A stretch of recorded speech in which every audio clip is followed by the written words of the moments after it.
Hello, everyone. Thank you for joining and welcome to the APrIGF Fellowship presentation session. For this session, for the opening remark, we are now having the Maureen here from the Fellowship Committee. And so I will pass the floor to her.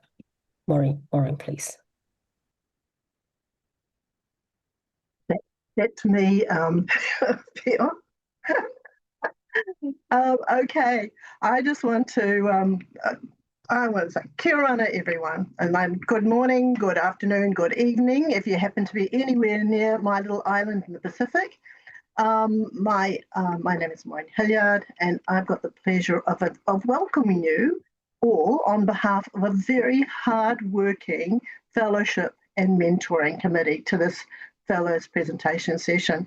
And I'd like to take this opportunity to thank not only the fellows for the hard work that they've been involved in, but also the mentors for taking time out to actually to work with our fellows. And it's been really great to sort of see the engagement that's actually happened over the past weeks.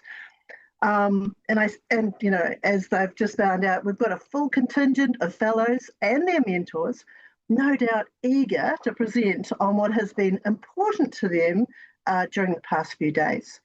And I'm sure that if the other buddy groups have been as conscientious as I know our group has been in their preparation, we're all in for an interesting hour. And I also hope that what is presented during this session is also similarly duplicated into the synthesis document at the end of the event, because I think that that's going to be very important. But I'm not going to, belabor this. I won't hold up the anticipation any longer, and I'll pass you back to the Secretariat so that we can spin the wheel and see who is first up. But thank you and enjoy. Back to you. Thank you, Maureen. So let's move to the next spring week. So it's just a note that as I mentioned and informed you everyone that group 5 NC requested us to do the meeting conflict. So let's try to clear for the 1, 2, 3, 4, and 7. Let's get started. Who's going to be the first group so far? Okay, group 1, the title is yours. Hello, good morning, everyone. Then I am sorry, let me try. So let's move to let's try to finish to understand the whole line for the fellowship committee, for a fellow presentation by seeking of the seats of the tie. So group 1 will be the first group, and then let me remove that, so we can run for the second group. Who is going to be the second one? Group 7, okay. After the group 1 presentation, group 7 will be followers. So let's try another one.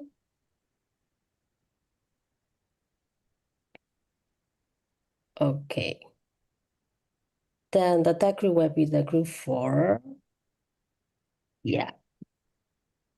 Oh, okay. 2 group left. Let's go ahead. Okay, the fourth one will be the group 2 and followed by the group 3, and then group 6 and group 5 will be the last lot for it. So I will pass the floor to the group 1 if you're ready to present. Are you guys here? Group 1 member. Yes, I am here. Good Okay. morning, everyone. Hello. Slide. Yeah, let me try to share the PowerPoint. It is can everyone see it? Okay. Yep. Cool.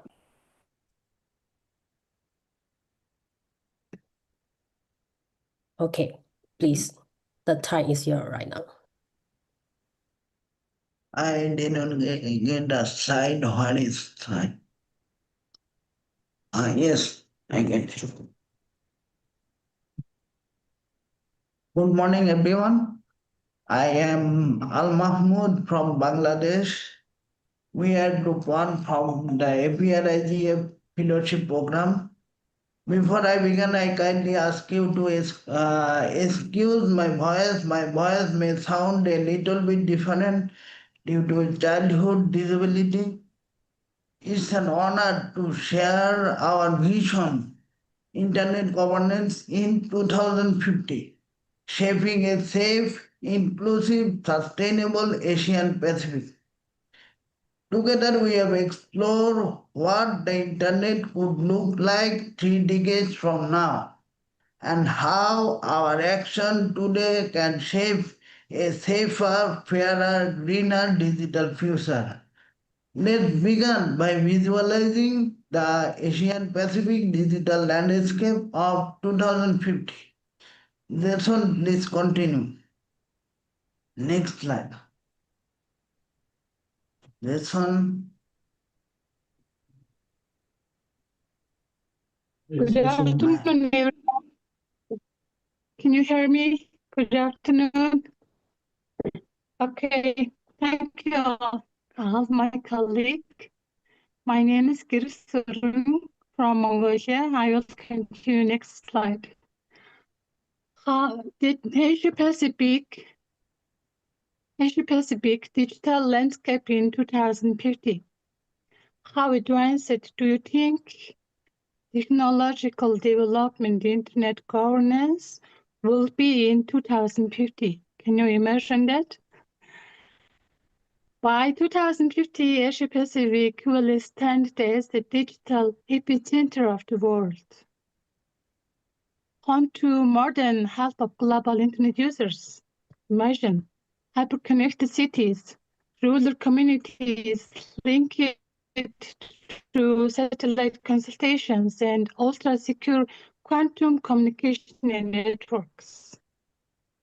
With 6G, satellite broadband, and cross-border fiber, data will more seamlessly fueling innovation, collaboration, and prosperity across our region. Okay, can you go to the next slide, please? Okay, next. My colleague will continue. Thank you, Gasun. Yes, this is Aris from the Philippines. I'll talk challenges ahead, fragmentation and inequality. With a great connectivity comes great responsibility and real challenges. First, geopolitical fragmentation. The rise of digital nationalism could fracture the global internet into regional splinter nets. Second, persistent digital divides. Millions still offline, unable to participate meaningfully in the digital economy. And finally, the tension between sovereignty and cooperation, respecting national priorities while sustaining collective action. The path to 2050 demands balance between innovation, inclusion, and shared governance. Next slide, please. So, to overcome these challenges, we must reimagine multi-stakeholder governance itself. That means including everyone, such as small island nations, indigenous communities, those civil society voices as well. And also transparency, accountability, and also protection of human rights must form the non-negotiable pillars of all governance model as well. And of course, collaboration, which is the accent and also foster here at APrIGF, is what will sustain tracks and progress in 2050. Next slide, please.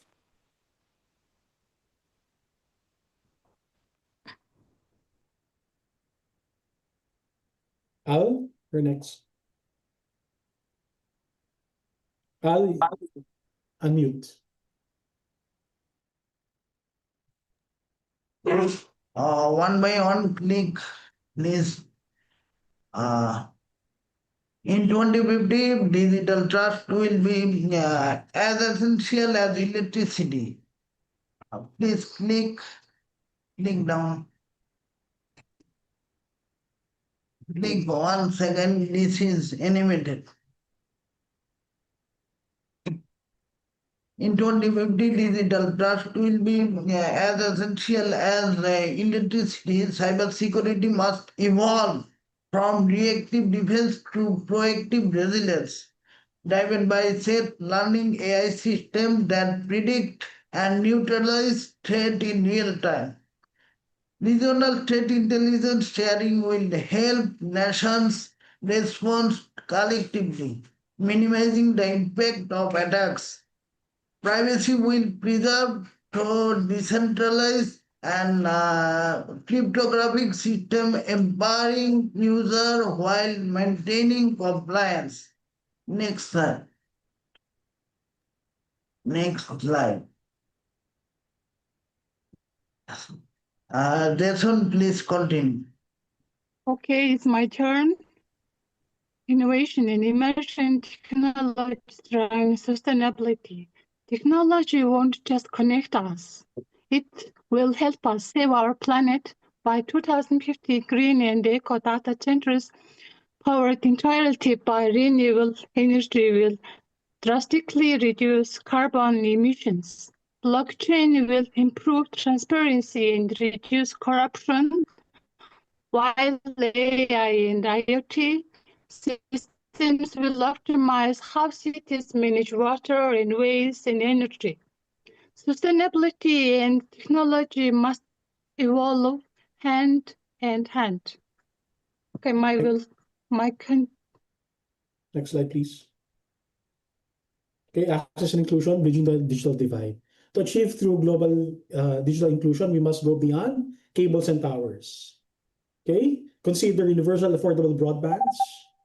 Digital literacy program should empower women, youth, and the marginalized.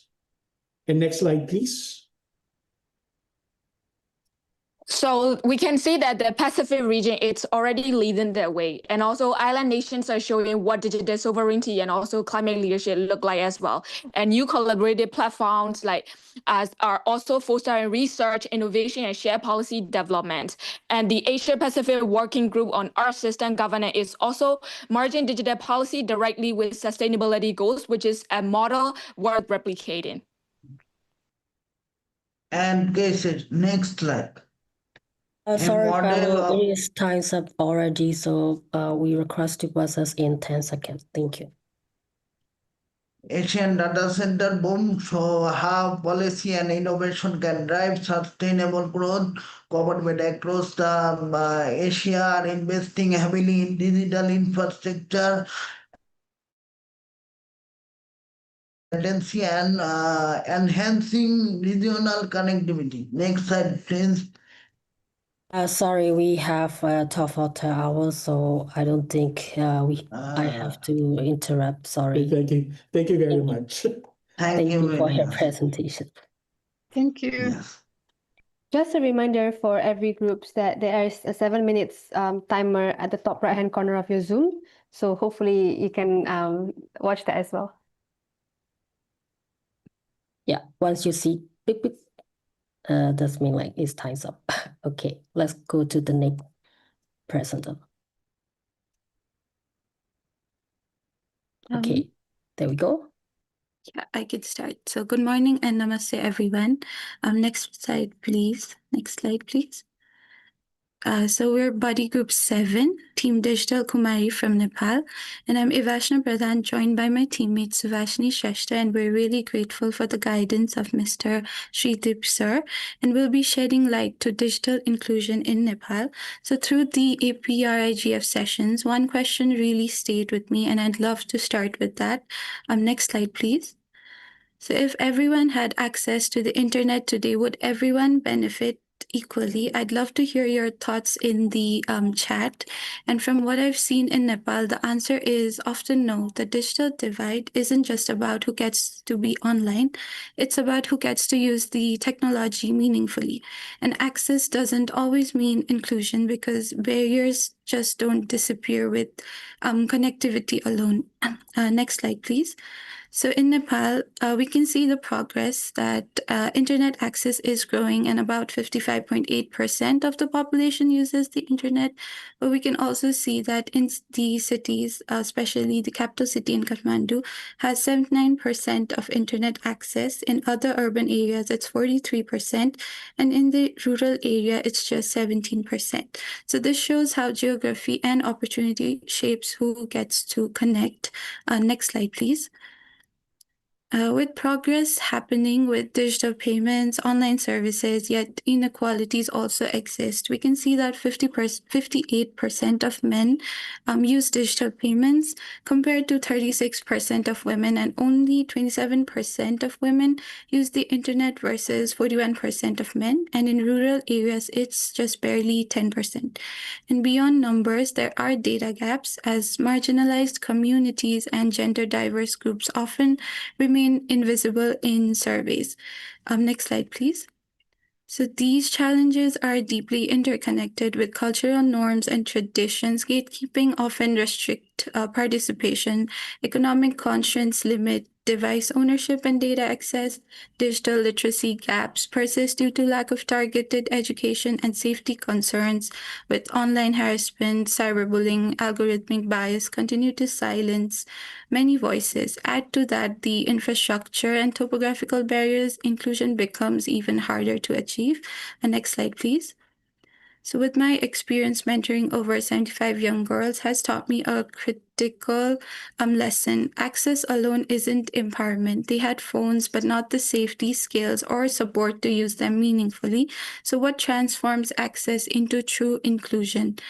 My key takeaway from APrIGF is that we must move from awareness to action through core principles. Design with, not for, as we co-create with communities, digital literacy, capacity building, citizenship participation with inclusive technology and policies, and we must collectivize our impact. More importantly, we must defend the open internet, and my commitment is to turn the learning into action, from discussion to design and from mentorship to advocacy. I envision a future where technology is truly accessible for all, with inclusive, ethical, and community-driven policies. Thank you. Now I'd like to hand it over to you, Subhashini.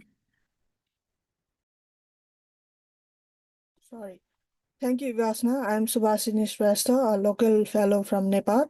I would like to go with my presentation with digital accessibility and inclusive innovation. Next slide, please. So digital accessibility is the bridging the gap towards an inclusive digital future. As we are in the digital transformation, we are facing a lot of challenges. The person with disability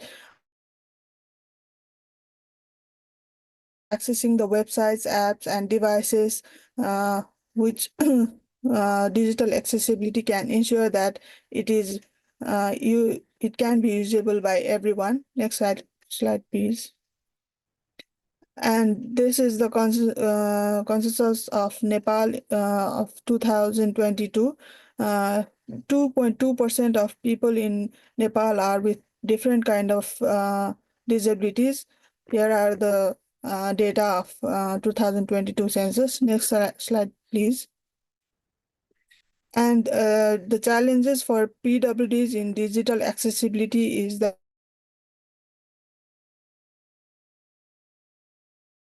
low vision people cannot access the digital content with the color contrast, like I have stated here. Good color contrast and bad color contrast differs, and also the websites are not accessible due to the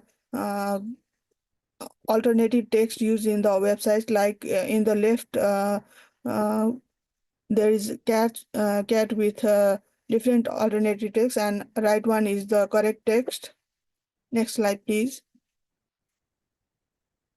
And components required for digital accessibility is that first one is web accessibility, that is web content accessibility guidelines should be followed, and worldwide web consortium is there to follow. And second one is software and application accessibility. Every application should be user-friendly interfaces for assistive devices. And third one is content accessibility. The captions for videos, accessible PDFs and readable content should be there in every content on the digital platform. Next slide, please. And there is assistive and adaptive technology. The assistive technology can be in digital platform. Likewise, adaptive technology can be hardware that are used instead of the regular physical devices. We can see different kind of adaptive technology here in the presentation. Next slide, please. So accessibility can benefit not only person with disability, but everyone. Always remember that you are absolutely unique, just like everyone else. Next slide. So let's work together to make technology accessible and innovation inclusive. Thank you.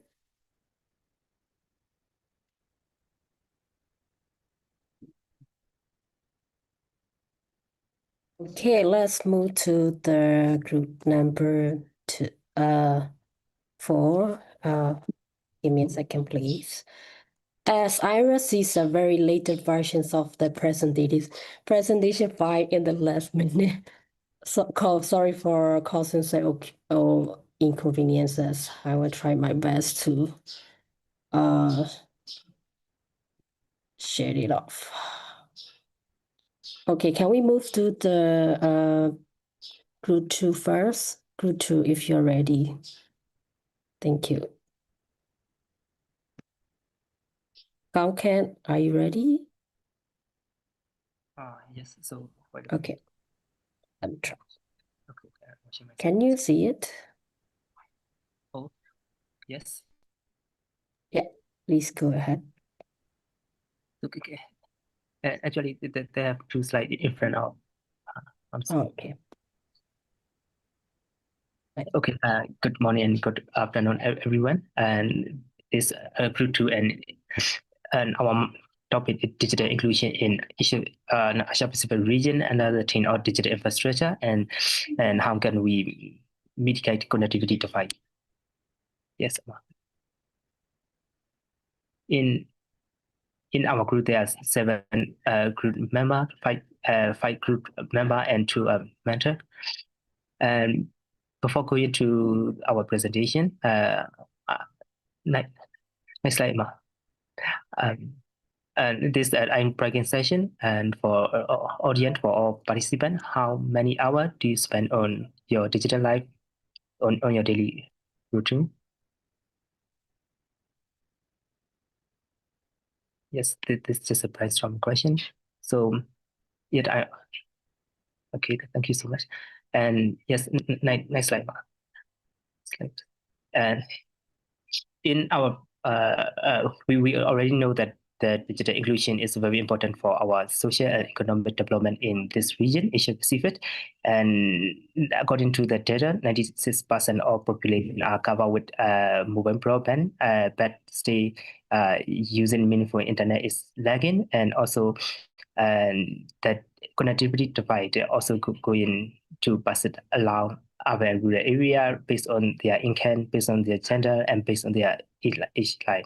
And also the the connectivity divide can increase some kind of worse than like digital language divide in our linguistic diversity of an Asia Pacific region. And also we have a lot of limitation to resistant about climate into disaster. And although there are a lot of women digital economy in Asia Pacific region, the rural and the indigenous community are still not getting the beneficiary then. So next slide, please. And that's the data that's about the current digital infrastructure in our state. As I mentioned previously, 90% of the region covered by mobile broadband network, and also 30% of user can engage productively online and like they are using internet for their education, their healthcare, and their work.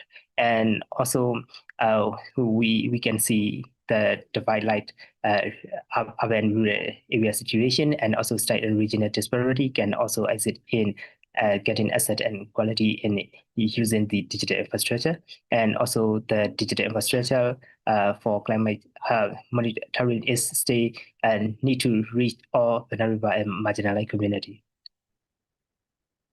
And the challenges to connectivity. There are a lot of challenges among connectivity, for example, like an internet infrastructure get in rural and urban area, and also the internet service using internet service affordably is still challenging, and also lack of digital literacy and skill can limit our effective internet usage.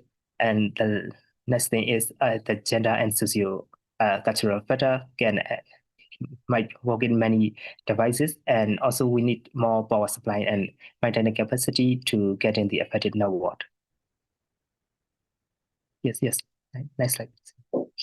And there are some strategy that we would like to present to mitigate connectivity divide. For example, like some kind of multi-asset connectivity can provide like combining fiber or satellite, or maybe some kind of mobile data or cellular can get multi-asset for connectivity. And also our community network and local governance model can able to many kind of connectivity, and also assisting policy support for accommodation like healthcare, or maybe environment intensive, or maybe some kind of innovation, and also providing and subsidized program to improve affordability and digital skill training. That strategy can mitigate our connectivity divide. Next slide, please. And what are the impact of inclusive digital infrastructure? If we have inclusive digital infrastructure, we can facilitate our economic opportunity, our tech opportunity, also our education, and even the governance system. And also the inclusive digital infrastructure can support climate resilience and disaster risk reduction by many digital solutions. And also this inclusive digital infrastructure can improve our social cohesion, especially for marginalized and vulnerable groups like a woman, or maybe rural population, or maybe based on the gender or some kind of age. And I would like to invite Kiza for next presentation. Thank you, Carl, and I'll make it fast. Okay, we have a use case from my country, Indonesia. On the left side, you can see the villages with a weak or no signals. The darkest one is Papua, and on the right side, we can see the only Jakarta has more than 50% household access to fixed broadband with 82.6% rate. Next, please. And so that we are trying to piloting the community networks, and now it's called Community-Centered Connectivity Initiative with the framework legal, safety and security, affordability, and meaningful connectivity. And in the implementation, community-based internet infrastructure has 5 core principles: low tech, low energy, low maintenance, low learning curve, and local support.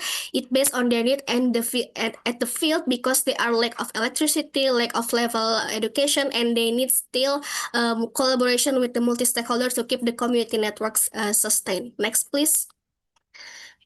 After almost 6 years implementation, they already have 45 hamlets coverage area in 13 villages in 2 provinces, in Banten and West Java, 1,092,000 daily users, 97 voucher agents that benefitly direct from the voucher sales, 700 public Wi-Fi hotspots, 10 private Wi-Fi hotspots that are free charge for school, for governments, and also for the health center. And they already have 14 local technicians that are employed and receive the salary. Next, please.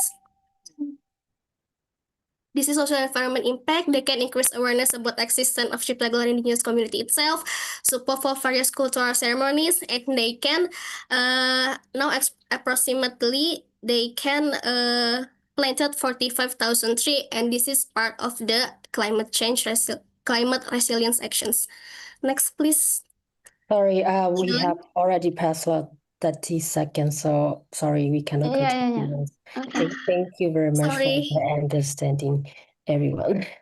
Please be mindful with the timing, as we allocate the time slot like a 7-minute to each presentation group. So please be mindful with that so we can make sure that we can end the session in time.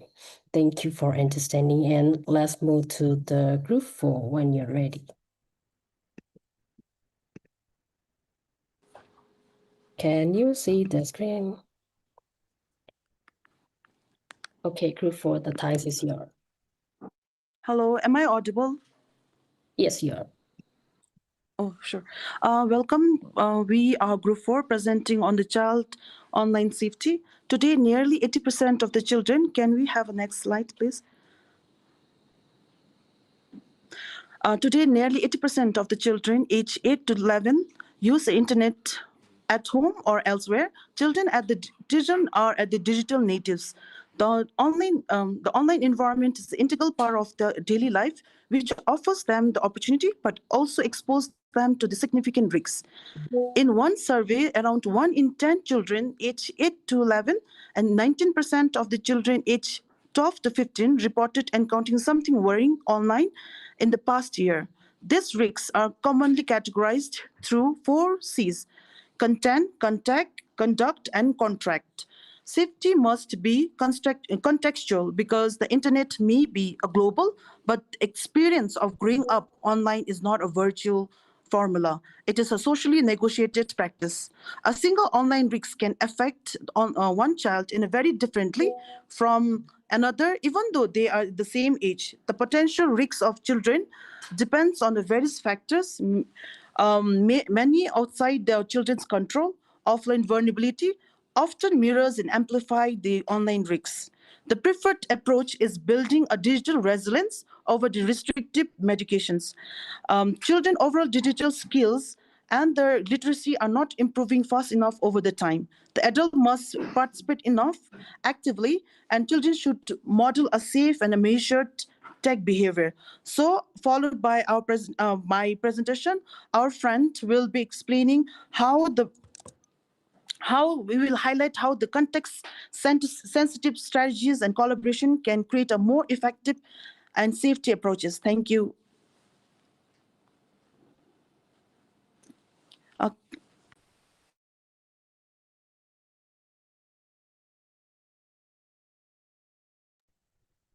Yeah, so let's take here.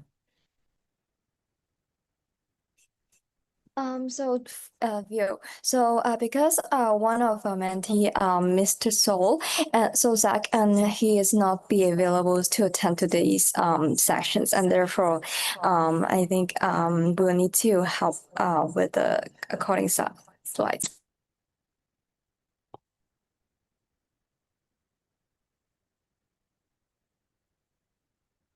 Okay. Hello, everyone. I'm Yuan Ting from National Communication Commission, or NCC. And this part, I will talk about Taiwan's efforts in online safety for children. Please, next page. In Taiwan, we place great importance on protecting children's rights and ensuring they can use the internet safely. However, we still see CSAM, pornography, violence, and other harmful materials on the internet.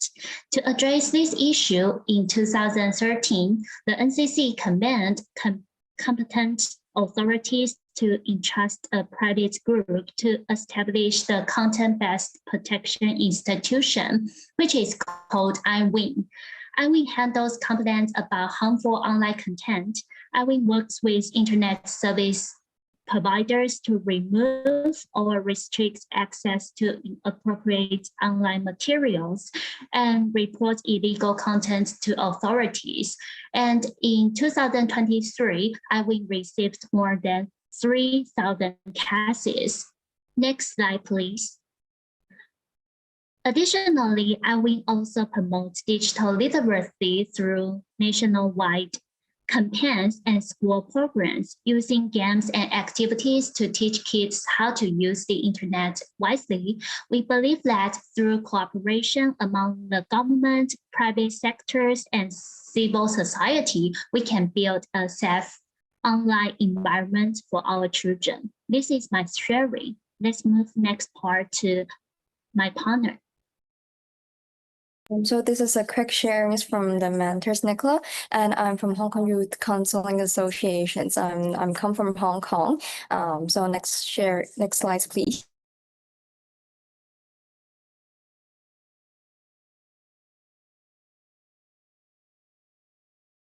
We can't hear you, sorry. Oh, I'm sorry, my mic is muted. So just a brief sharings from myself. And I come from Hong Kong, and I'm from the Hong Kong Youth Counseling Associations, and I'm Nicola. So I'll just talk about some of the issues happening currently in Hong Kong. And our topic is talking about youth and the children's protections under the online safety, right? So we just do some research and the progress that we just previously done in Hong Kong is that one of the projects that I engage with is from the Maker Bay Foundations, and it talks about social innovations projects that are currently going to work and as a community projects to help the children and youth to how to give them a better chance in educations and through the digital knowledge. And also the UNICEF Hong Kong and Associations of Pacific with some of the affiliations with the Pacific Rim universities, they also support some of the funding support and educational support to help the local students, no matter in public educations and sectors and private international colleges, to help the children to have advanced their surfacing knowledge to teachers and educating the teachers and also the students to advance in the social innovative aspects and applying the digital technologies through engineering and also through this social welfare sectors. And also there are some the regulatory regimes also from law regulations from the Law Societies of Hong Kong in protecting the legal professions and also the regulations and all of the lawful acts to promote to ensuring the AI ethics and the regulations are protected, and that the students are giving the chances to learn, and at the same time they can advance their mindset to help to advance the knowledge. And the Sorry to government. interrupt you. We have to cut off as it is time off. Thank you. Sure, So, thank you.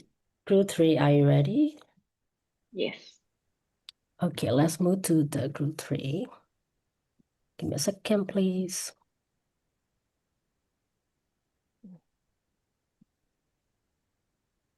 Okay, there we go. Hi, everyone. We decided to do reflections on our time at APrIGF. Next slide, please. We are Buddy Group 3. This is our group. We come from New Zealand, Japan, Samoa, and Taiwan. Next slide, please. We have three main topics that we wanted to focus on today, and then three extra side topics. So our main topics from the last day and a half cover WSIS plus 20, the content layer, and data and digital rights. Next slide, please. First, I will talk about WSIS plus 20. So our key takeaways for this was the need for a sustainable funding model and what that might look like in theory, the need to really vigorously defend the multi-stakeholder model, and the importance on emphasizing human rights in the zero draft. We heard a lot about it. This is the time to get to the details right. And then there's a few quotes on the bottom of the slide that we found particularly poignant in this discussion. Next slide, thank you. And now I'll hand it over to Maria. Turning to the content layer, we look at the ongoing tension between profit and people. As one speaker pointed out, platforms are not built to foster the social contract. They're built for engagement and profit. That's a hard truth. Governments now face a serious challenge: how to protect individuals from harm without curbing freedom of expression. Regulation alone is not enough. We need to focus on platform design, legal safeguards, and digital resilience. Our key takeaway: inclusion doesn't happen by accident. As Ferdus Motakin from TikTok said, we have to build it, protect it, and we also have to measure it. It's time to rethink how digital platforms are designed to ensure they serve the public, not just the bottom line. Next, please.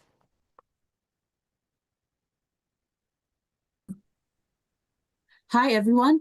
Now let's turn to disasters, data, and digital rights. The heart of the issue, disasters reveal weaknesses in connectivity and data, putting lives, equity, and rights at the risk across Asia-Pacific communities, especially the small island states like my beautiful Samoa. Now, looking at key challenges, we see infrastructure failures like Tonga's 2022 cable cuts and Turkey's 2023 media bans disrupting rescue efforts. Rising disasters widen digital divides in remote areas, while misinformation and silos trigger secondary crises demanding a multi-layered response. Now, to address this, we must strengthen infrastructure with redundancy, boost literacy through programs and trainings, use data like Internet Society's Pulse to guide policy, and ensure governance protects rights with reliable alerts. Ultimately, in this era of climate crisis, multi-stakeholder collaboration is key to building resilient digital systems. Now, sharing the quotes that resonated with me from the sessions, I quote from Pavel, "When the ground moves, people need networks that stay up, alerts that reach everyone, and data that never becomes weaponized." And in the words of Seru Kaukawa, connectivity is a lifeline, not a luxury. Thank you. Next slide. Okay, on this slide, I'm talking about the youth. Youth participation shouldn't just mean being invited to speak. It means to taking part in a real decision making.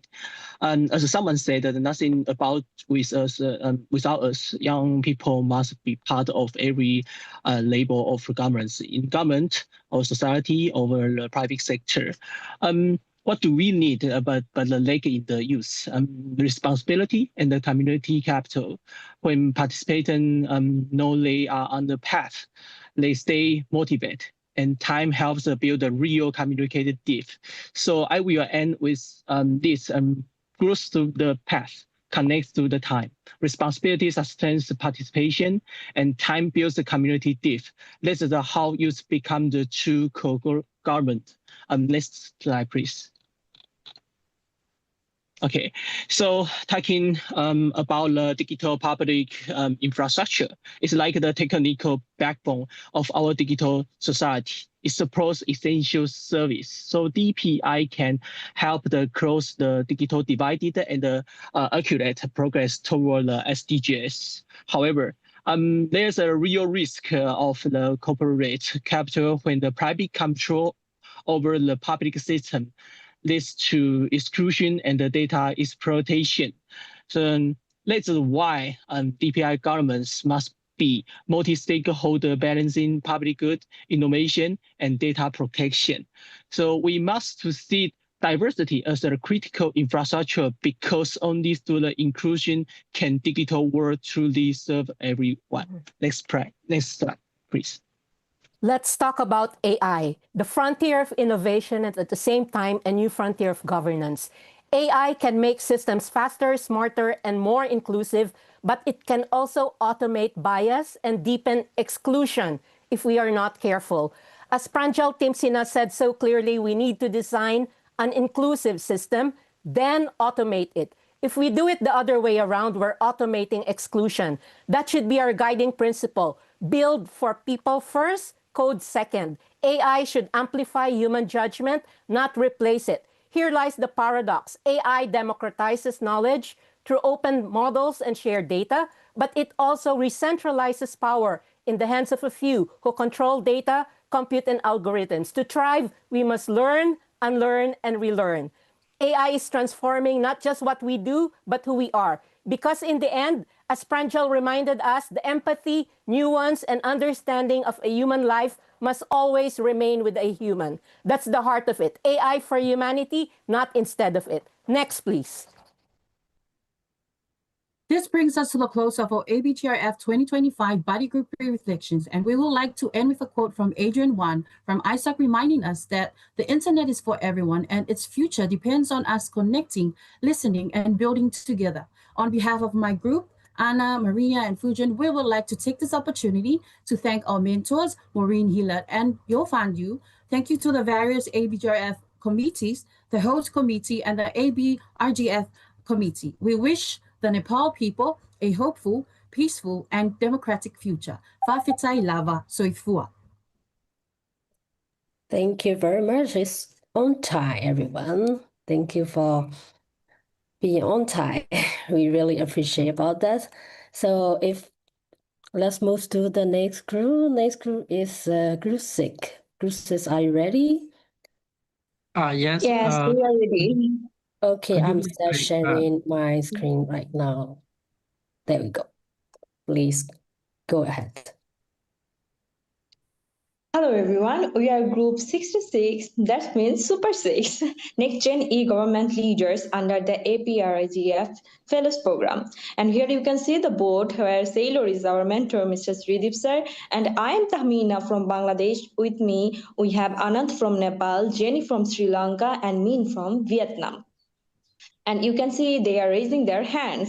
Our today's topic is unequal access, unequal awareness, internet use, and digital literacy among city and village youth. In the Asia Pacific region, the digital divide between urban and the rural youth is widening. City-based youth often enjoy fast internet, better digital tools, awareness, knowledge, and the institutional support, while village youth still struggle with limited connectivity, low digital literacy, and few learning opportunities, even in this AI era.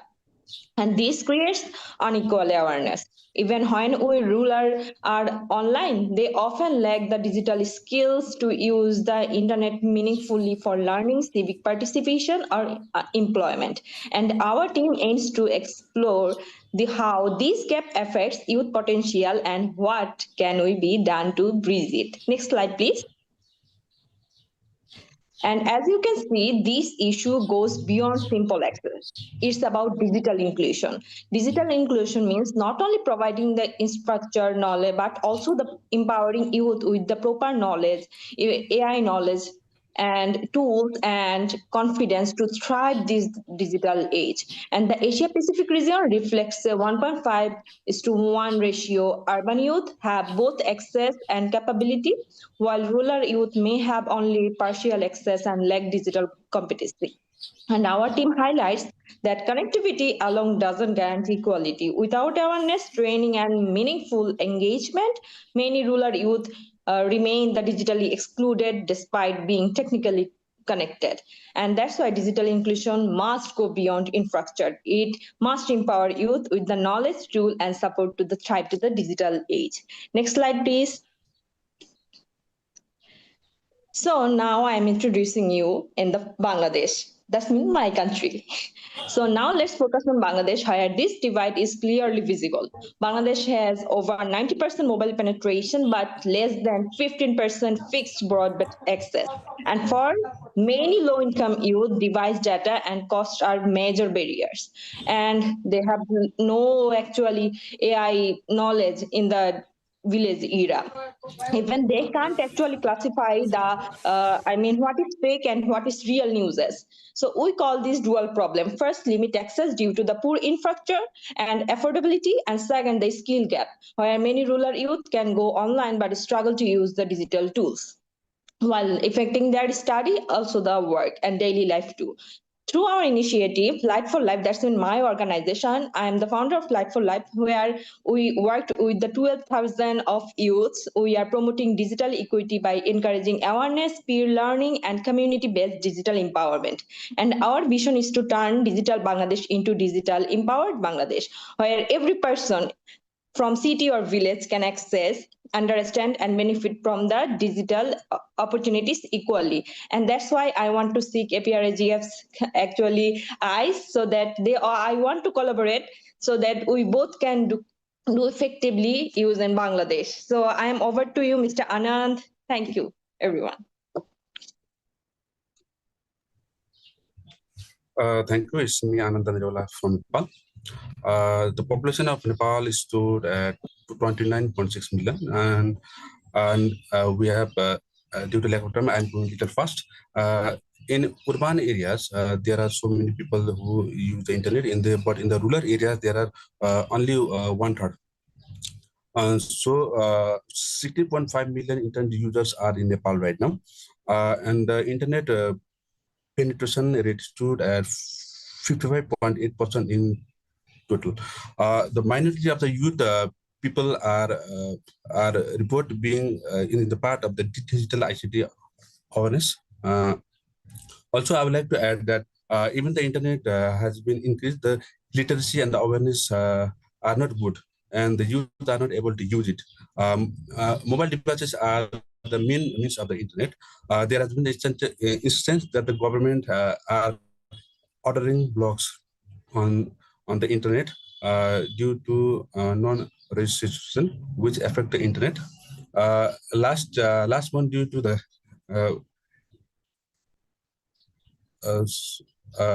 due to this, the unequal access, the information inequality, safety, and perhaps risks and other things that that affect. I would like to pass. Please, we on the next slide, please. We are out of time.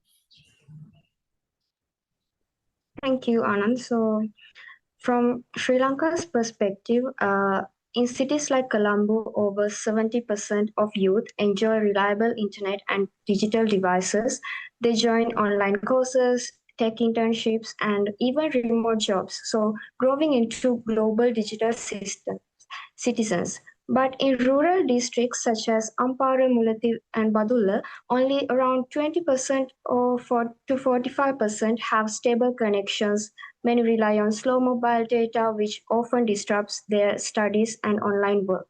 So I can relate to this personally because I live in a semi-rural area, and sometimes during online courses and even during meetings, my internet cut off suddenly. So I've had that experience. So for many rural areas, youth in Sri Lanka, this isn't just about connection, it's about missing the opportunities they didn't even know that existed. So at APrIGF, I realized this challenge goes beyond infrastructure, as one of the sessions on bridging digital divide said that the divide isn't about cables, it's about the capability. From the session Social AI, Youth, and Digital Vulnerability, I learned how low digital literacy can make youth exposed to online risks. And also the session and the co-governance of the internet, I was inspired to see how youth from across Asia Pacific are moving from listeners to co-creators of policy. So after APrIGF, I'm taking these lessons home. Sorry, time's up. I know there are the many things left. Unfortunately, we have to carry off. Apology for that. Could we take extra 1 minute for Min, our participant from Vietnam? He is. Sorry. Maybe 30 seconds is okay. Okay.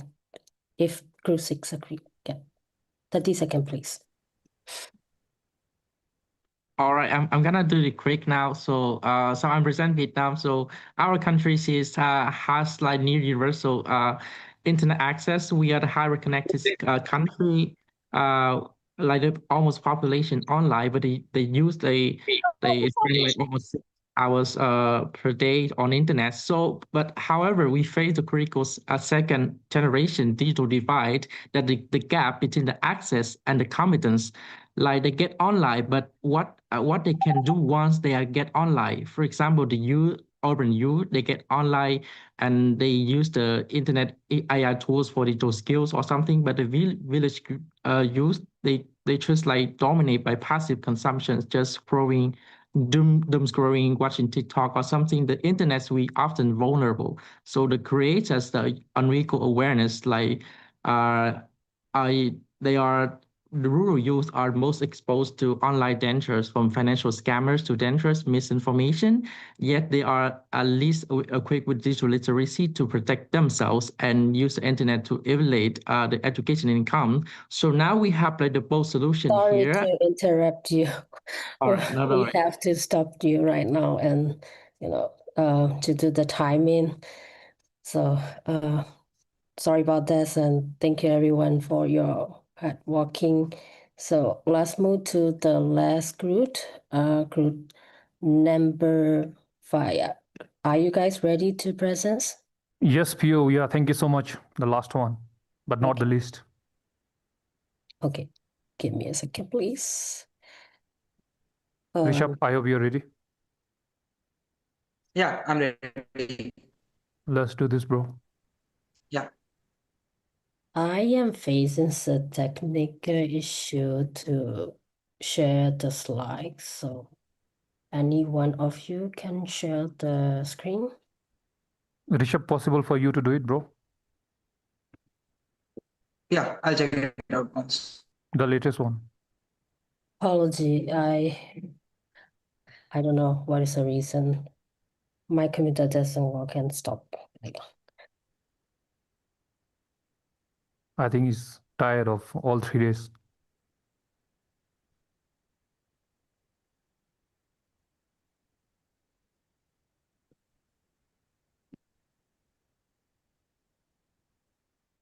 Am I audible? Meanwhile, can I check the mic? If you can Yep. give me a thumbs up. Yep, you're Oh, audible. Just a reminder that the session is, I mean, you guys need to be more mindful of the time. So hopefully the screen comes up faster and then we can begin. Yes, we are ready. It's more like a lightning talk. Don't worry.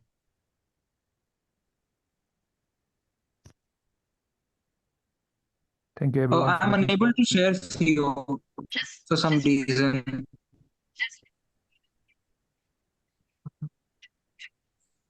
Try again, please. Hello. Okay, just a second.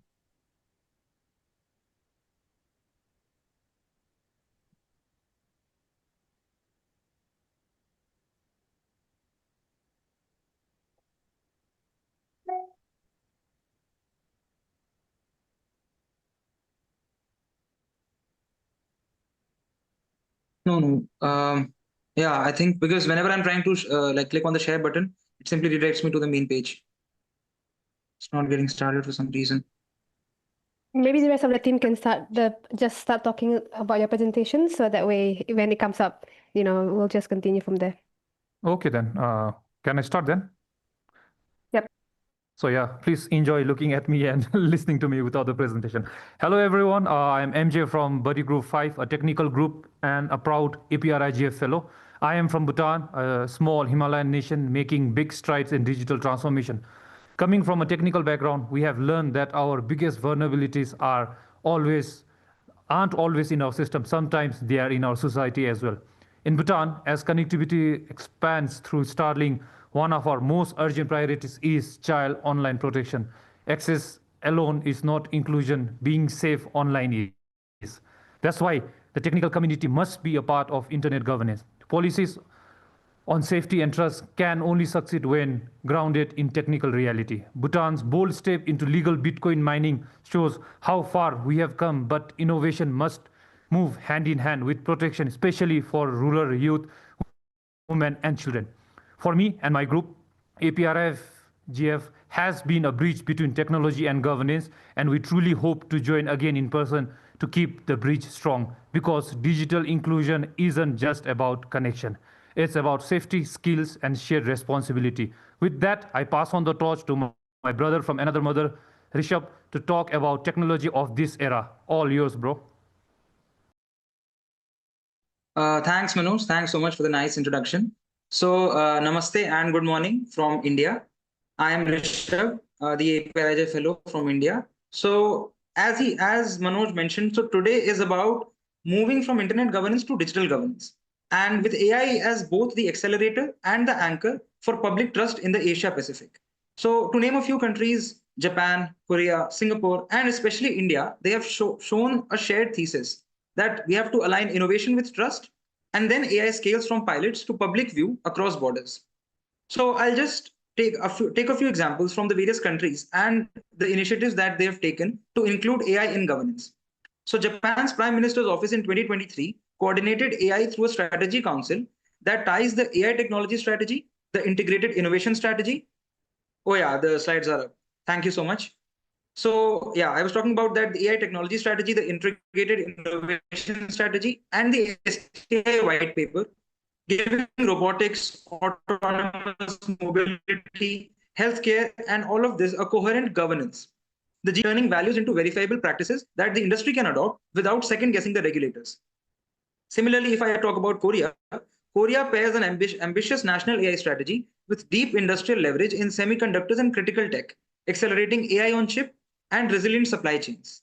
They've also tried to go for the collaborations with United States to support standard pathways and export readiness, helping firms like Samsung, SK, to move from research to deployment at a global scale.